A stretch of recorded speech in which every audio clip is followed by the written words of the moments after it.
Hello and welcome to Stillwater. This is not a furry visual novel. This is still a visual novel though. It is a mystery slash horror visual novel, and it should be short, maybe 2 videos? I should say maybe like 2 hours, a little less, maybe more. But I go based on videos, I guess. Anyways, so the person that you saw right there at the beginning is a detective, I think. And they are going to be investigating something. That's about as much as I can tell you because that's about as much as I know. I think somebody approaches them to investigate something spooky or just something weird, and well, they have to do it. Anyways, so I guess without further ado, let us begin Stillwater.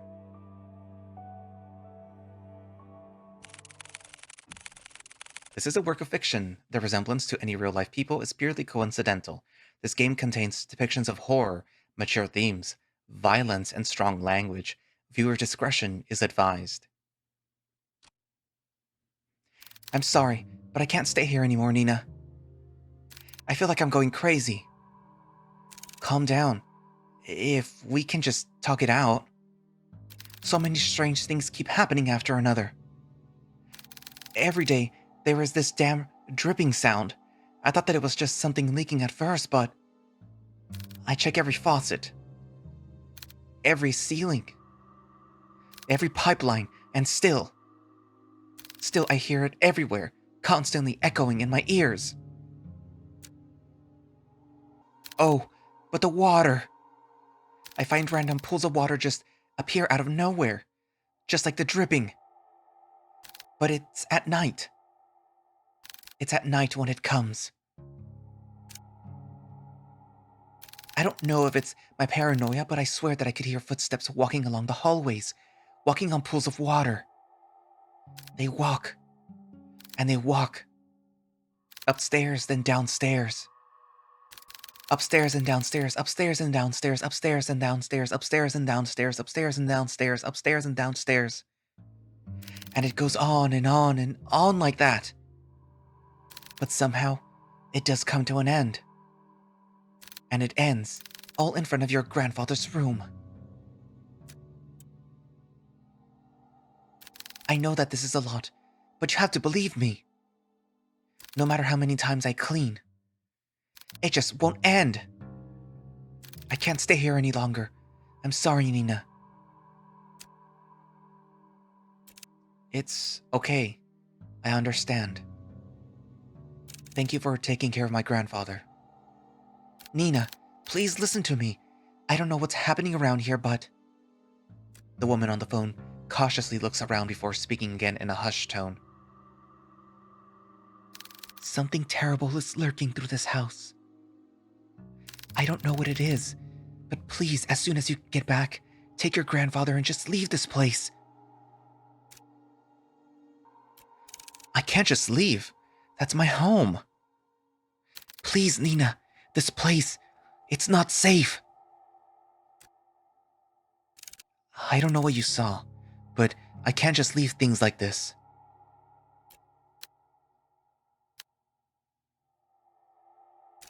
It's my home. It's my home.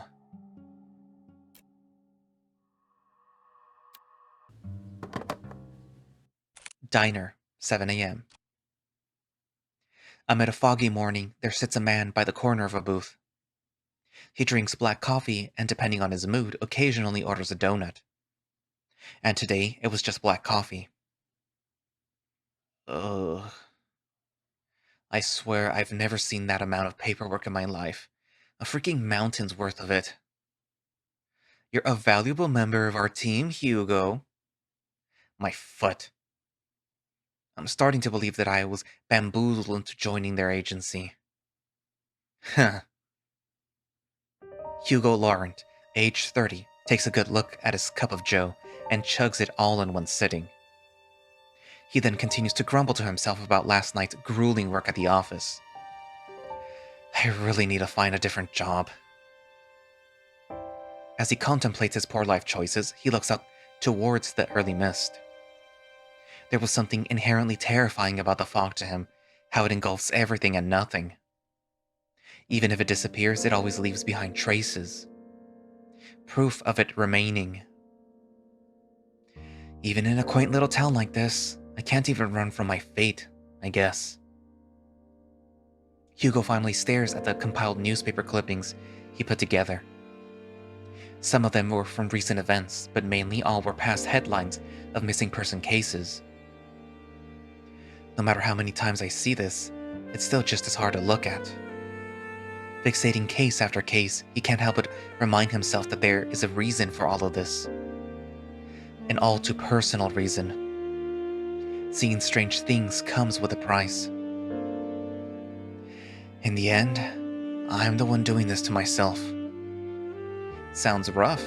Mind if I join? An annoyingly familiar voice interrupts his train of thought. He slowly looks up to see the one responsible, although reluctantly. Good morning, Hugo. Hugo scowls and turns away from him. He then gathers the files and shoves it back into the binder. Meanwhile, the tall man takes this as an initiative and sits at the opposite end of the booth. He greets the waitress passing by and orders himself the hefty body breakfast special with an extra plate. As usual, the waitress is happy to oblige and goes back to the counter to relay his order. The man then looks back at Hugo. He sees the empty cup and the now jumbled newspaper clippings, all the while Hugo is trying to ignore him. You really should eat something with the black coffee. Not ordering any donuts today? I'm fine, Noah. I'm just not in the mood, okay? Not even a little? There is a momentary silence between them before Noah disturbs it once more. Well, too bad for you. I ordered a big breakfast for the two of us. Two? As if the world could grace Noah with an even more perfect punchline, the food arrives. Why the hell did you order it for the two of us? Just eat what you want to eat. Don't worry about me. Whoa, this looks so delicious. Right, Hugo? Are you even listening to me? Come on. We both know that if you don't eat now, who knows when you will, and I'm not about to let you faint again. So, open wide. Noah DeLeon, age 27, a natural-born charmer, is just as equally persuasive as he is threatening. With a pensive look, Hugo finally gives in and eats the generous spoonful without further complaints. It's good. Right? Good food will always help cheer you up. Damn him. I got swept away again. Oh, by the way, the chief will be out for a business trip. She mentioned that it will be for a couple of days. When did she tell you this? I didn't hear anything about it. Yesterday, I think? Yesterday? She told me to sort out the cabinets yesterday. She didn't mention anything about a business trip. I guess it was a pretty sudden one. Well, I mean, she did tell me to tell you. And lucky me, I know where you go every morning. You know what? I'm not surprised anymore. Well, what do you want to do? We technically have the day off. I'm gonna head back to the office. There's a couple of boxes that I didn't get a chance to sort out. In that case, I'll come with you. Why? You could just rest for the day. And pass up this opportunity to get to know you better? Quit it. After their enlightening banter, the two of them finish their breakfast, pay for their meals, and head to Hugo's car. As Noah opens the door to the passenger seat, he notices a bloodhound sleeping inside.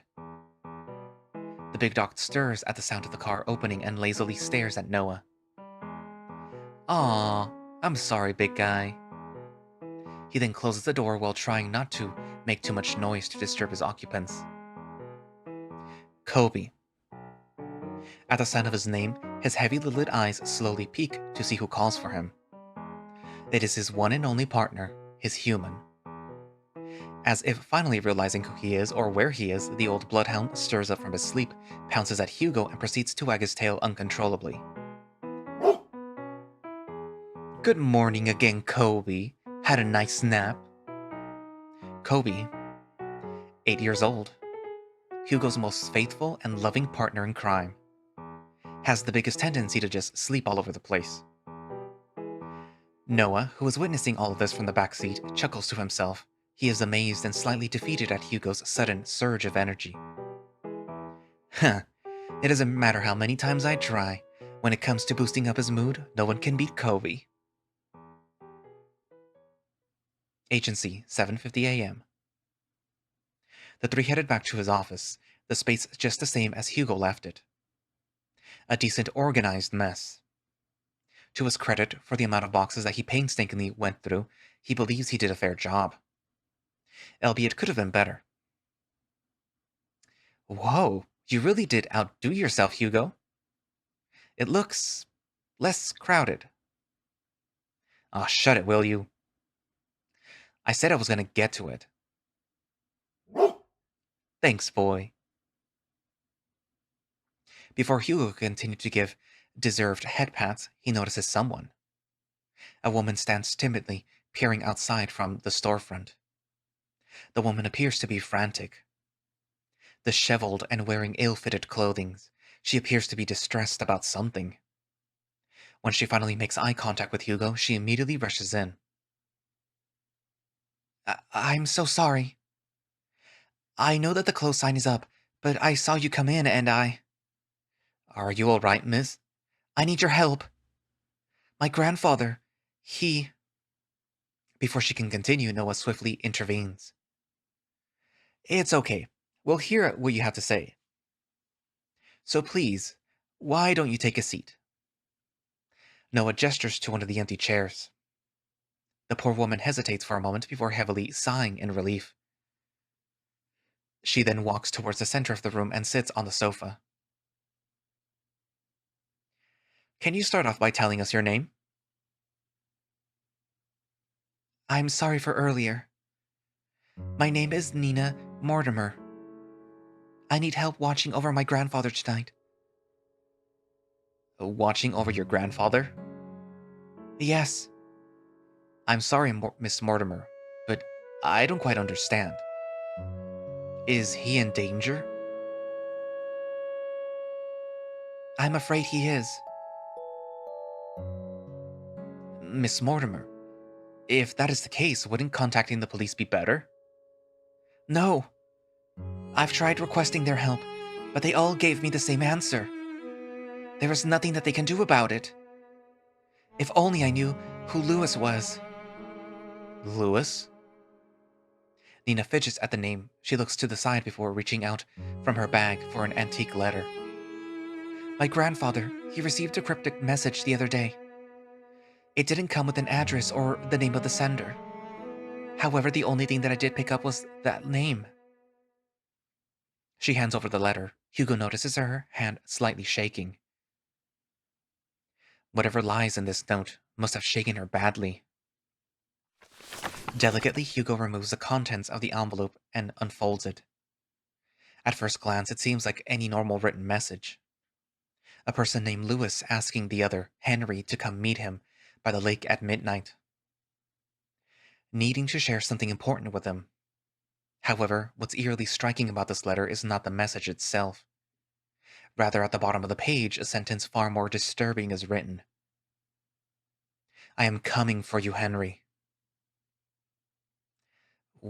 Were there any other letters like this? Yes, a few of them. I thought that it was a sick joke at first, but... This one was different. Up until now, I've never heard of anyone by that name. Not a relative or a family friend. But they clearly know who my grandfather is. If I don't do something about this, I'll lose. I'll lose him, too. Just by uttering the words alone, Nina breaks down. Hiding away her tears-streaked face, she begins to quietly sob to herself. As an act of comfort, Colby sits closely to Nina while Noah fetches tissues for her. Hugo, on the other hand, is puzzled. Hmm, this very well could have been a prank, but she seems certain. Certain that whoever or whatever this Lewis person is, they're coming. Do you want more tissues? I'll do it. I'll take on your case. For a moment, silence fills the room. Only stares are directed at Hugo until Nina finally stands up and walks towards him. You'll take it? Hugo simply nods. Thank you, thank you. You don't know how much this means to me. We're glad to help, miss. Nina is fine. Well, Nina, we'll do our best. Nina slightly smiles at Hugo before reaching into her bag once more and taking out a note. This is my address. I'll be sure to greet you once when you get there, detective. She politely bows once more before heading to her car and drives back home. Once out of sight, Hugo turns to look at his cluttered desk. Still messy, but presentable. I guess I'll have to sort these out later again. Car, 5:30 p.m. From the ongoing downpour to the quiet hums of the car, they sit in silence. Still miles off from their destination, Hugo constantly checks their rearview mirror. Noah, who usually chats his ear off by now, sits completely still. He looks out to the passing streetlights, reserved and distant. Hey, you're a lot quieter than usual. What's wrong? Huh, this is a surprise. Have you been looking at me, Hugo? No, you idiot. Usually just talk a lot, that's all. So you do miss me talking a lot. Just say it. I didn't want to offend Nina earlier, so I kept quiet until she finished. But it's her last name that caught me off guard. Have you heard about the Mortimers? They're a pretty distinguished family. Well, they used to be. What do you mean? They've been struck with so many tragedies that over time, people began to believe that they were cursed or something. Every other year, I would see a headline on the local news about one of their family members' deaths. And you know what's strange? All of them have been labeled as accidents. No foul play or no nothing. Just another unfortunate event for the family. Maybe I understand why she wouldn't go to the police. She probably thought that they'd perceive her as paranoid or hysterical. Or worse, crazy. I can't imagine all of this for Nina. And most of all, who knows what we'll find there? Is that why you decided to come with me? Well, partially. I'm more worried about you, though. Think of it this way. I'm the appointed driver. When you decided to do some pretty reckless shit, I'll be there to drive you to the local hospital. Ugh. Besides, two are better than one. Exactly. I was fine with Kobe coming with me. Well, have you heard that three is better than two? Ugh. Mortimer Estate, 6 p.m. Passing through countless dirt roads and steep cliffs, the estate reveals itself beyond the evergreen. Nestled and tucked away from prying eyes, it stands tall, looming from a distance. Hugo and Noah could only gaze at the sheer scale of the manor as they parked adjacent to Nina's car. Wow, and to think that she came all this way just to request us? It took us more than a couple of hours to get here. Maybe she really didn't have a choice. What do you mean? Come on, she's waiting for us. Immediately after exiting the driver's seat, a sudden sharp pain weighs heavy on Hugo's chest. Gasping tightly at his coat, he begins to gasp for air. His gaze hazes as he leans close to the car. Like a fish drawn out from the sea, he desperately heaves. But his ache he harbors pales in comparison to the pain far more excruciating. Is it the house? No, something far more sinister. He feels it. Someone is watching him. A piercing gaze fixed on him. Like leering at a bug and waiting to strike. I'll never forgive you. What the hell? Damn it, already? I need to hurry or else. Hey, are you alright? Noah calls out to him, snapping him out of his fixated trance. Kobe nudges his head against Hugo, whining with concern over his partner's well-being. Did you hear that just now? Hear what? That voice. It was so close to my ear, Is everything alright? Oh, I'm fine. Don't mind me. I'm just a bit winded out from the trip, that's all. I'd be happy to make you coffee at the very least. If it's no trouble. No, not at all. It's the least that I can do. Once again, this subtle uneasiness from Nina surfaces. But before Hugo can get a chance to look further into it, she walked off towards the front porch without saying another word. Are you sure you're all right? You sounded like you were choking earlier. I said I'm fine. Besides, we're already here. We can't back out now. Listen to me. I think you should. Noah abruptly cuts his lecture short as he notices Nina stopping by the front door. She stands there silently, as if contemplating something. I know this may sound rude, but I didn't get a chance to know your names. Well, you were pretty out of it when you walked in. I'm really sorry about that. No worries.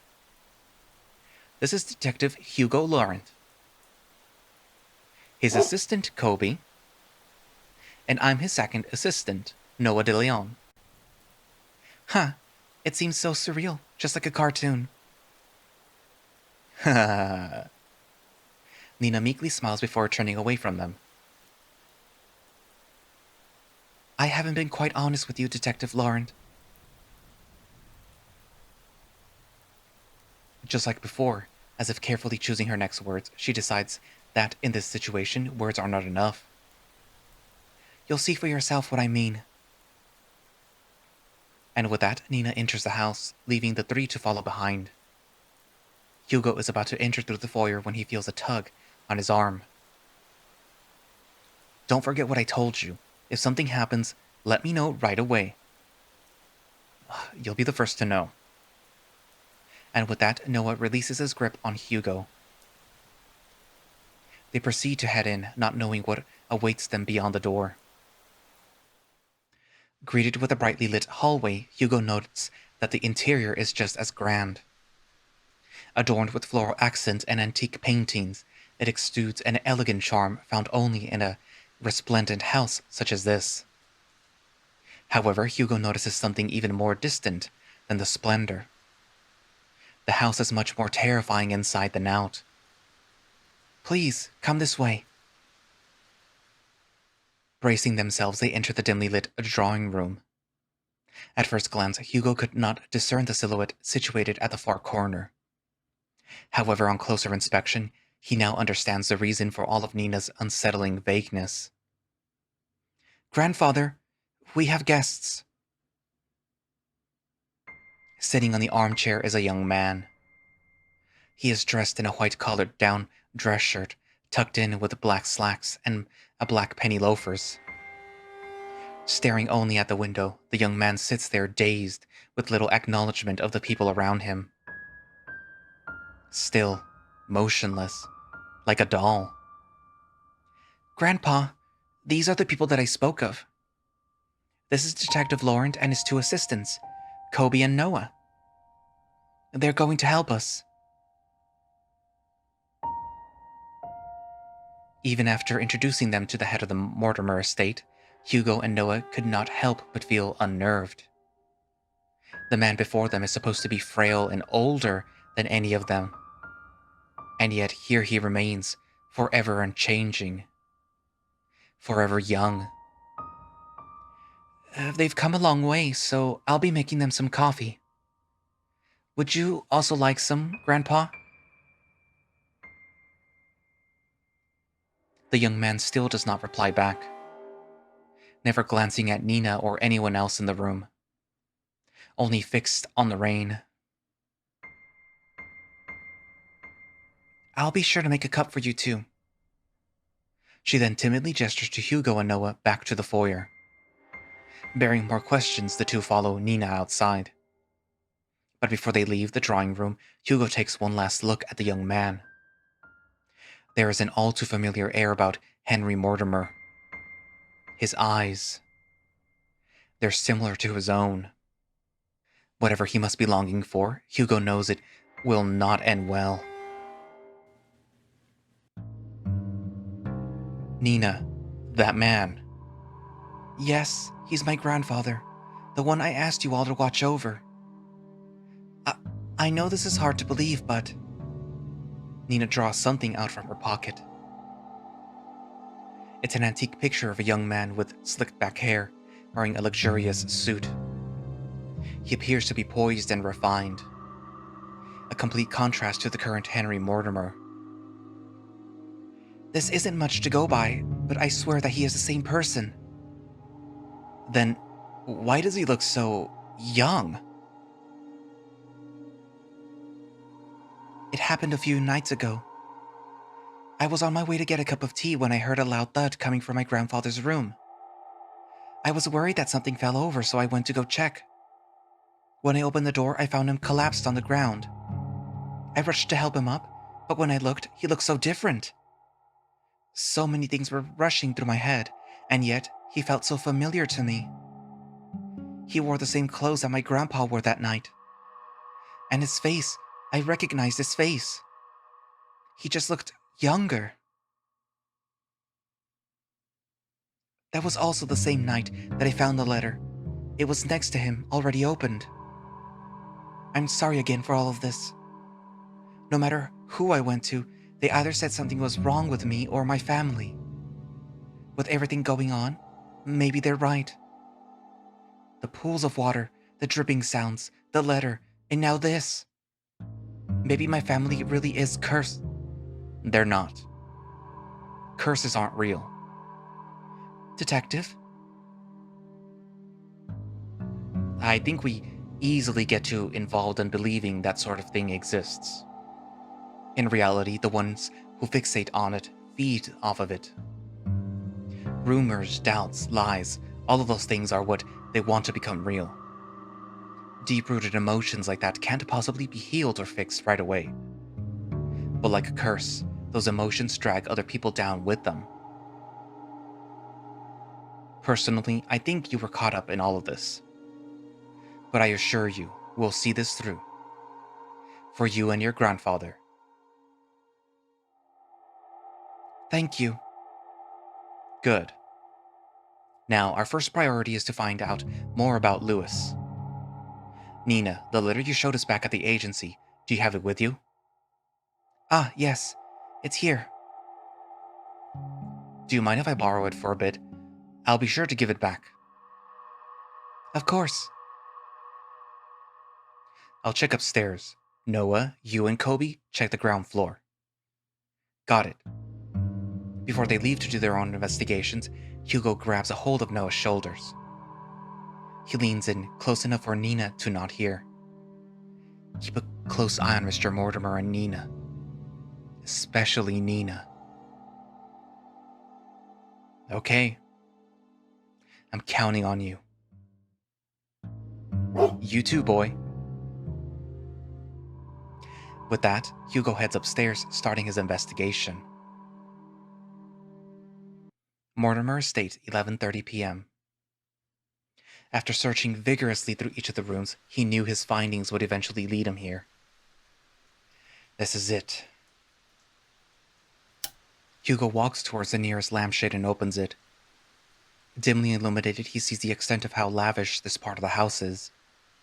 From customized drapes to vintage furniture, everything here exudes the extravagance. But much like the interior Hugo has seen so far, he finds that this one particularly reeks of it. Plastered from wall to wall, a sense of gloom lingers. It's as if the room itself is moldering despite its preserved nature. I need to hurry. I don't want to stay here for too long. Mortimer Estate, 11:50 p.m.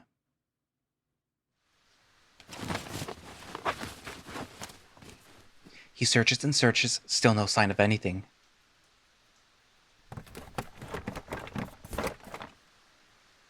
Not one thing pertaining to Lewis. Damn it, nothing? It's as if he cleared out everything, just blank everything. No, it has to be here. I'm just missing something. He ponders again before remembering the letter. This is the only proof Lewis exists so far. I'll try to read it again. Maybe I overlooked it. As he takes the letter out from the envelope, he notices a change within. Bearing no foreboding threat at the bottom of the page, it looks just like a regular letter. What the? If you can't come, then I understand. It's pretty dreary after all. But if I can ask one last favor of you, could you keep my locket?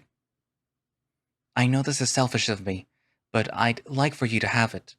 I'd be happy knowing that it's with you. Thank you for everything, Henry. Forever yours, Lewis. This is the same Lewis? I thought that he was the cause of all of this. I don't understand. Without warning, the sound of a clink can be heard across the bedroom, as if something unlocked itself. Hugo turns around and sees at the foot of the bed a chest. Unlike the other furniture, its dark and rustic features have not been maintained well, left to rot on its own. Preparing himself, he opens a chest. Inside, scrabbled together are bunches of notebooks and small trinkets. Hugo continues to rummage through them when he stumbles across an old newspaper article. Young man found dead by the lake. An unidentified young man was found on the morning of 3 days prior to his death, according to police. Ruled out as a suicide, police have claimed that the troubled young man drowned himself. This certainly is a tragic loss, an unfortunate event indeed. Comments. No claim of his body has been made yet. Lewis. By the corner of Hugo's eyes, he spots a bright glint buried beneath the clutter. He reaches for it. A locket of brilliant gold shines unblemished, retaining a timeless luster. Inside is safeguards, a picture of a young man with glasses smiling brightly. This must be the locket that he was talking about. It's so pretty. I'm surprised it still shines like this. And this picture. Did he put this here?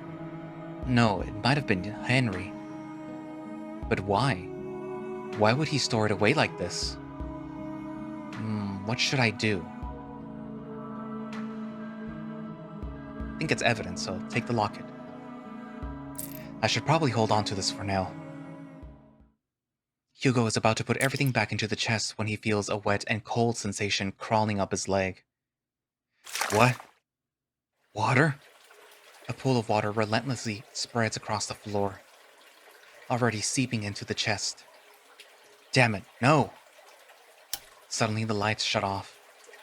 A scream is heard, followed by a myriad of shouts. Hugo is about to call out to Noah, but stops at the sight of pale feet before him. Looming over him stands a tall and ominous figure. His face is shrouded in complete darkness, devoid of any human emotion. It appears as a young man, but Hugo knows that it's far from it. No, this very thing is trying to imitate a human form. Trying to be human. Hugo could only stare back. Paralyzed with fear, he is forced to watch the horror as it slowly creeps towards him. It's just like before, the sensation of someone staring at him from within. But this time, it's drawing nearer, inching ever so closely. The words to call out to Kobe or Noah fail to reach out. Lodged in his throat, he struggles in pain. With his breathing shallow, he tries to force his body to move. And then it stops. Looking down at Hugo, filled with nothing but malice and contempt, it speaks.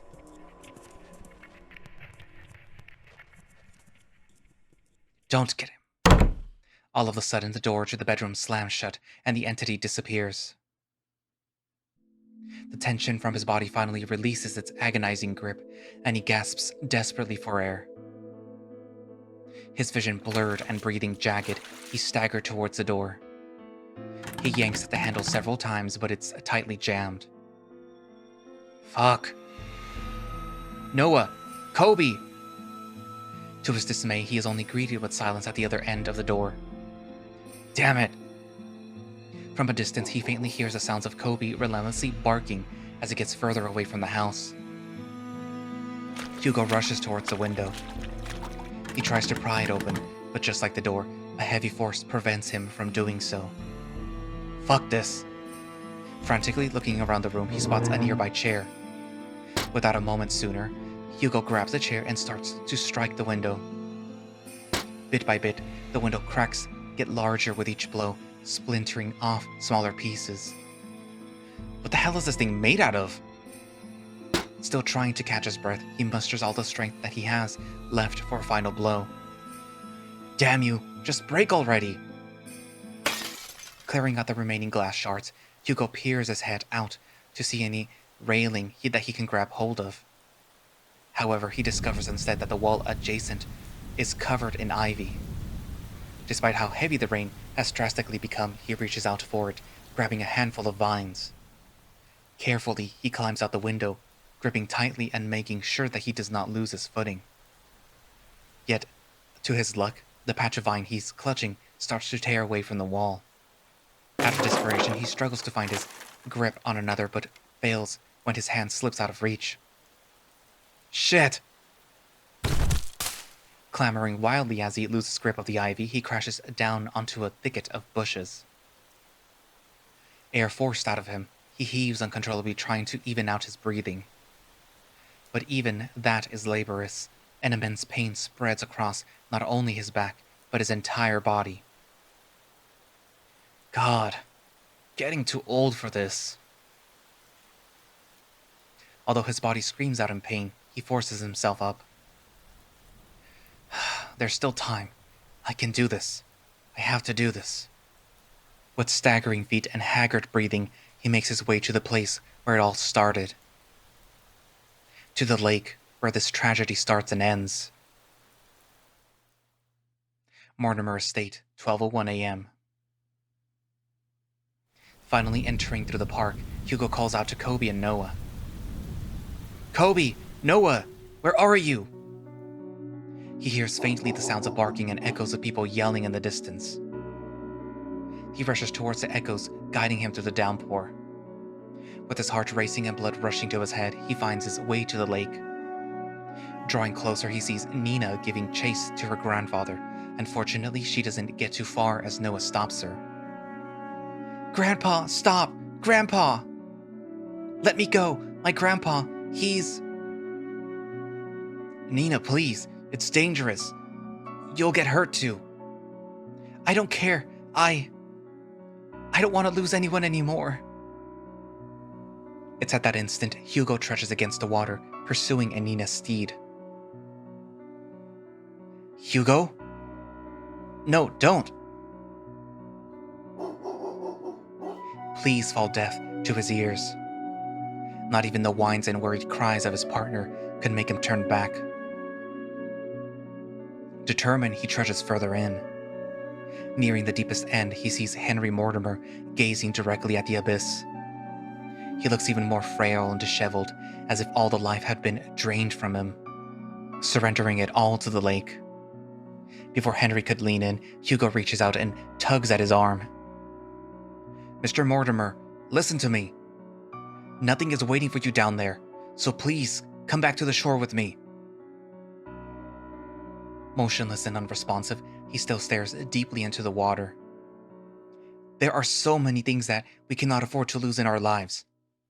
And you're one of them. To Nina, you're all that she has left. She needs you, Mr. Mortimer. Hugo felt it.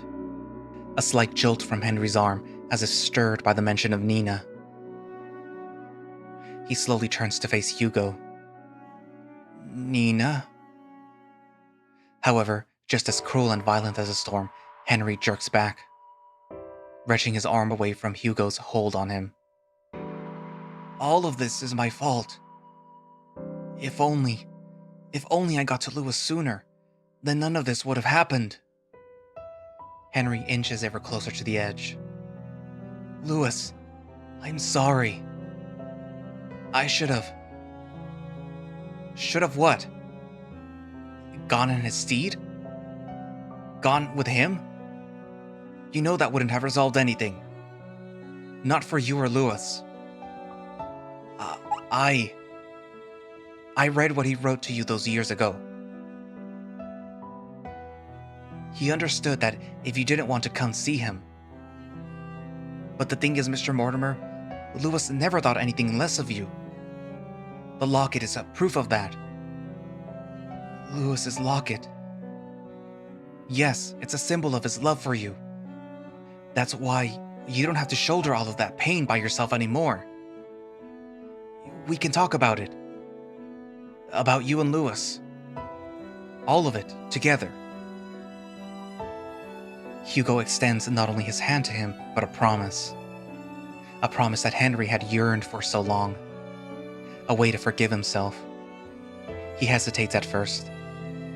What fool believes in a deserved forgiveness? Such a thing doesn't exist. And yet, despite everything, Hugo still reaches out to him.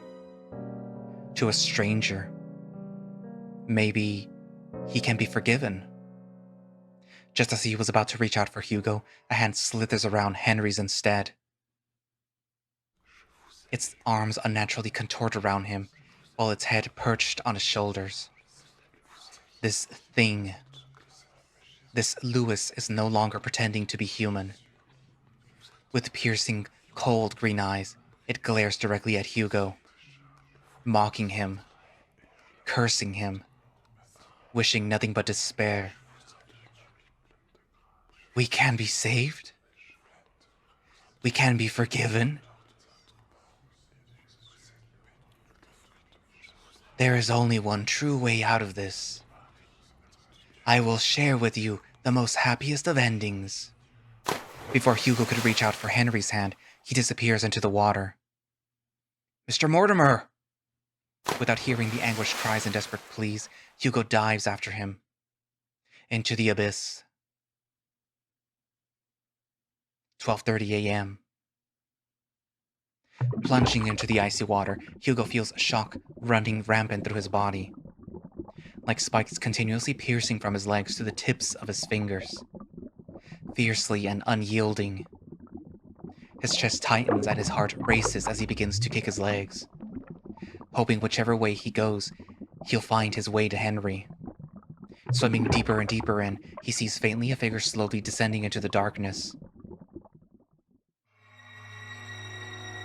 As he finally gets closer to Henry, long, snake-like arms stretch across the void and grab Hugo's neck, violently squeezing all the air out of him. He tries desperately to wrench its hands away. But with each struggle, Hugo's movements begin to weigh heavier and heavier. Lewis, where are you, Lewis? It's looking for Lewis? Digging deep into his coat pocket, he grasps tightly in his hand the locket that Henry kept and had long forgotten, holding it out as it shines ever so brightly in the dark. Ah, there you are.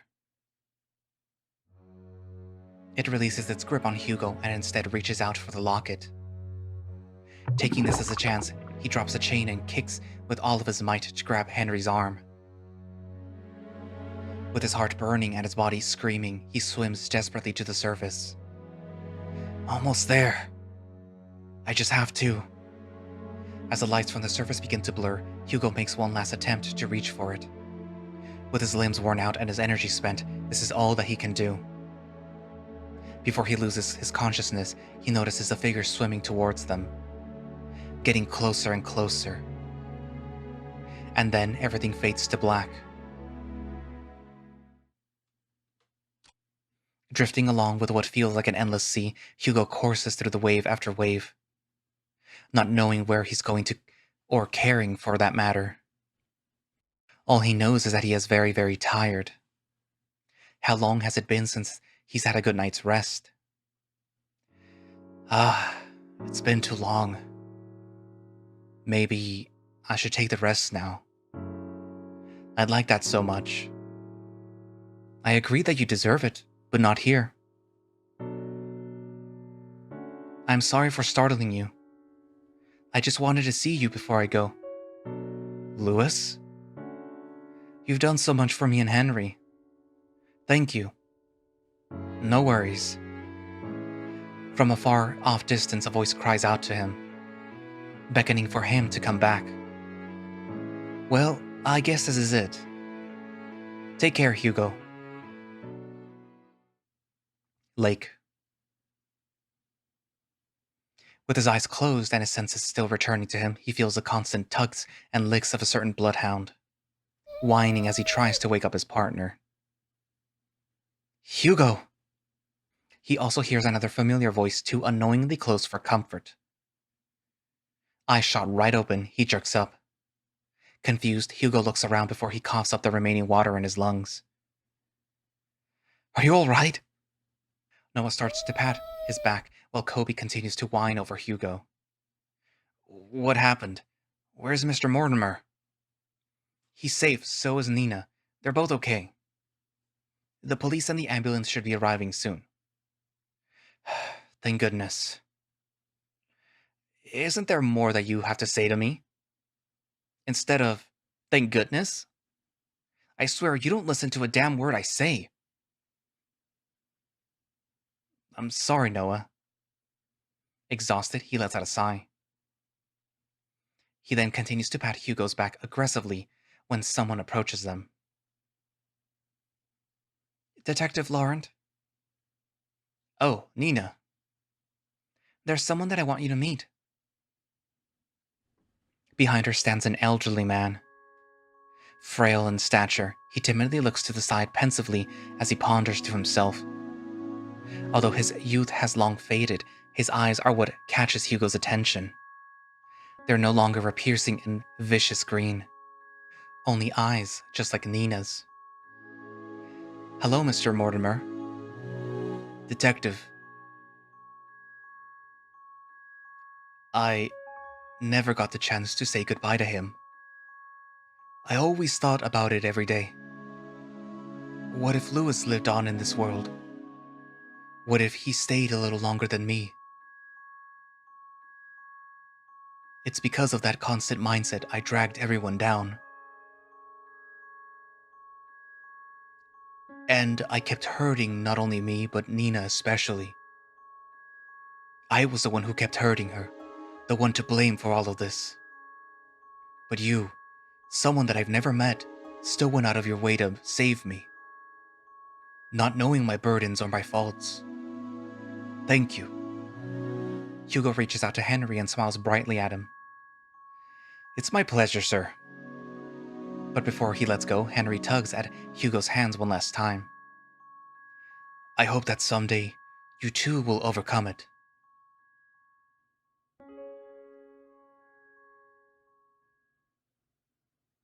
The next day, 8 a.m. Well, good morning, Hugo. You're bright and early. Morning. With much fever and haste, Hugo resumes writing on his notepad. Although, by closer inspection, he looks like he's going to combust any minute. Are you writing up the report? Without looking up, Hugo responds back. Yeah, for the most part. You still need to write yours too. I will. But since I haven't had breakfast yet, and I don't like eating by myself,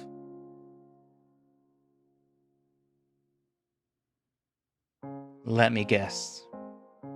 2 is better than 1. Bingo! Wow, Hugo. You're really catching on.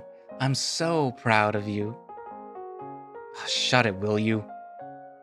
I swear, if only I hadn't fallen off that goddamn window, maybe my report would have been shorter. Before Noah could begin to cut the bacon, he pauses at the mention of Hugo's report. Oh yeah, by the way, mind telling me what happened to the Mortimer window? I broke it. Well, that's obvious to me. What I don't understand is, why is it broken? Do you know how much it costs to repair a window like that? I know. It was really dumb of me. I'm sorry. Besides, I told Mr. Mortimer about it before we left. Honestly, I was expecting an earful from him. And also the bill. And, surprisingly enough, he said it was okay. So what? You just called it a day after all of that? Thank you so much, Mr. Mortimer. You broke it. You pay for it. Would you chill? Of course I'll pay for it. But each time that I kept insisting, he just shrugged it off. Said that we already went through a lot for them, so this was nothing in comparison. Ugh.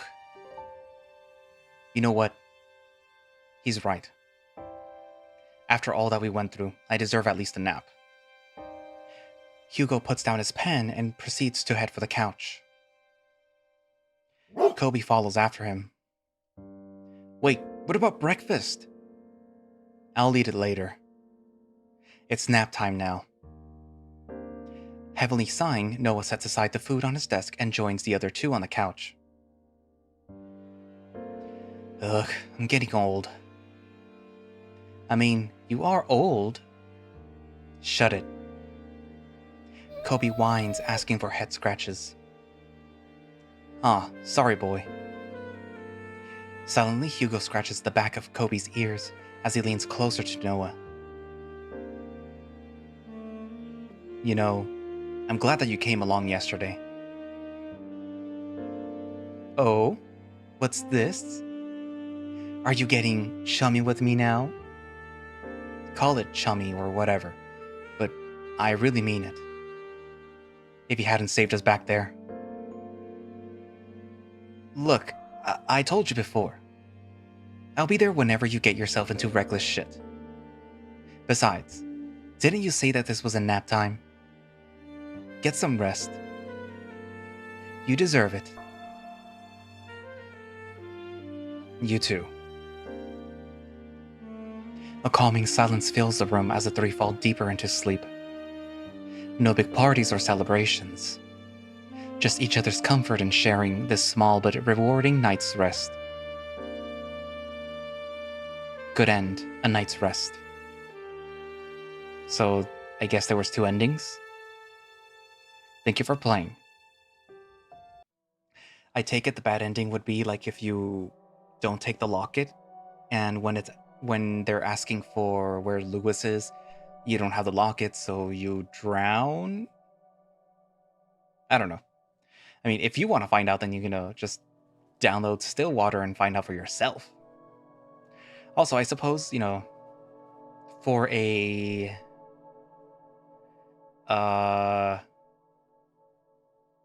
for like a short little story, wasn't too bad.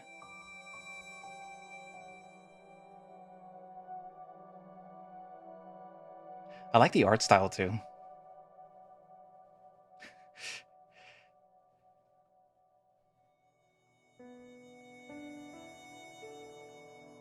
This one, for some reason, I recognize this art style.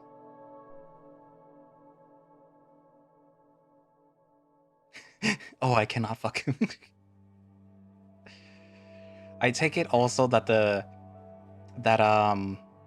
what's his name? What's his face? This guy and his assistant are gay, and they're into each other.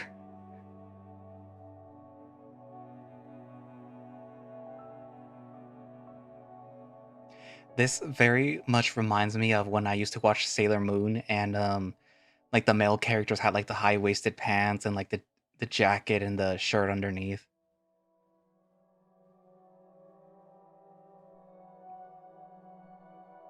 Doggy.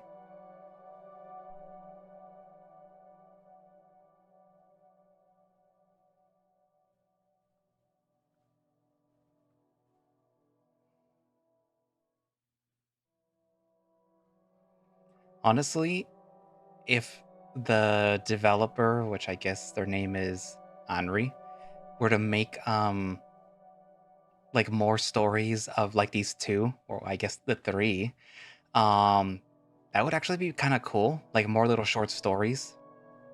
That would be kind of cool. I would like that. Just have like little short detective stories, investigating, I guess either normal or paranormal things. And I mean, given the detective's notebook, which has a lot of like newspaper clippings and stuff like that, it could be just like cases that he's done before, or that he's currently looking into and stuff like that. That'd be interesting. But yeah, thankfully it was a short visual novel, and write down in the comments what you thought of it, and if you would like to see more stuff like this that isn't just furry visual novels. Write it down in the comments, and thank you all for watching / listening. If you would like to play Stillwater yourself, you can find it over on itch. I do not know if I can post a direct link to it because this isn't an adult visual novel, but YouTube still doesn't like itch links, so we'll see what happens. But you could just go to itch.io.com. Well, no, it's itch.io, not .com, and just look for Stillwater. Just type it up right there in the search bar, and yeah. Uh, I don't know if there's any way to like support the developers that did this story, but if there's anything, that I will post it down in the description. And I guess that's it for now, and I will see you in the next video. Bye bye.